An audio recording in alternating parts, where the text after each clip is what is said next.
আসসালামু আলাইকুম এভরিওয়ান। আজকে আমি আপনাদের সাথে শেয়ার করব কিভাবে আপনারা বাসায় মচমচে আলু চিপস তৈরি করে নিতে পারেন। দোকানের চাইতে অনেক গুণ ভালো এই আলু চিপস আপনারা সহজেই বাসায় তৈরি করে নিতে পারবেন। চলুন তাহলে শুরু করা যাক। প্রথমে আমি এখানে কিছু আলুকে ভালোভাবে ছিলে নিয়েছি। এবার এগুলোকে স্লাইস করে কেটে নিব।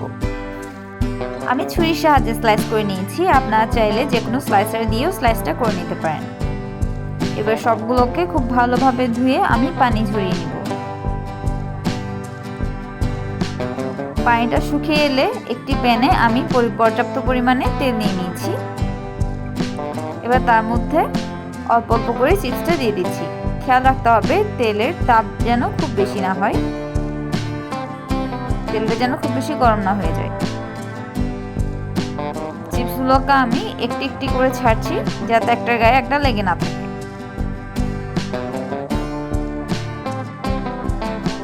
মিডিয়াম টু লো হিটে নেড়েচেড়ে আমি চিপসগুলোকে ভেজে নিব।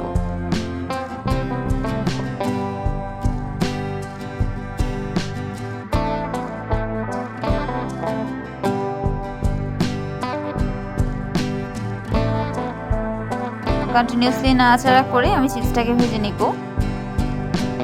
খুব বেশি তাড়াহুড়া করা যাবে না, সেই ক্ষেত্রে চিপসটা পুড়ে যাবে অথবা নরম থেকে যাবে।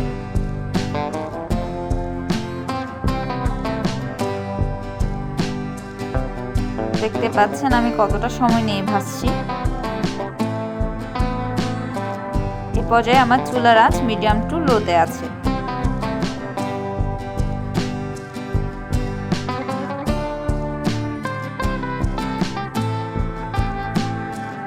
বাসায় তৈরি করে নেওয়া যে কোনো খাবার দোকান থেকে কেনা খাবারের চাইতে অনেক গুণ ভালো।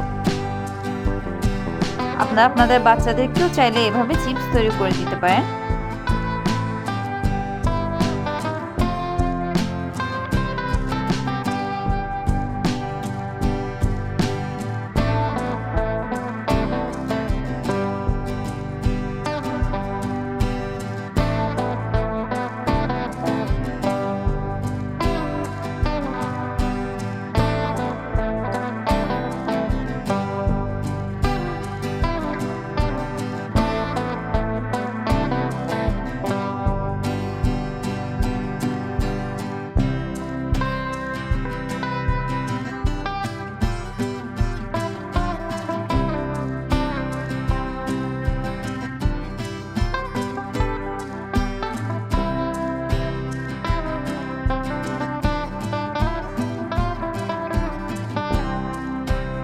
দেখতে পাচ্ছেন চিপসগুলো অনেকটাই ভাজা হয়ে গেছে। চিপসগুলো ভেজে নিতে আমার 8 থেকে 10 মিনিটের মতো সময় লেগেছিল।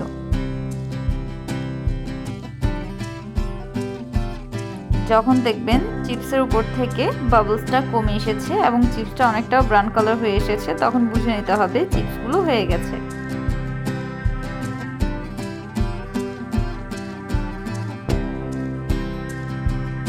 এবার নামিয়ে নিব।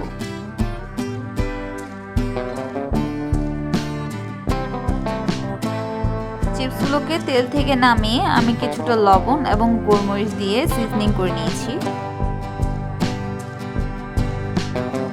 ঠিক এভাবে আপনারা বাসায় এই মচমচে চিপসটা তৈরি করে নিতে পারেন এবং কমেন্ট সেকশনে অবশ্যই জানাবেন কেমন হয়েছে। ভিডিওটি যদি ভালো লাগে তাহলে অবশ্যই একটি লাইক দিবেন এবং আমার চ্যানেলটা সাবস্ক্রাইব করে রাখতে পারেন এরকম আরও অনেক ভিডিও পাওয়ার জন্য।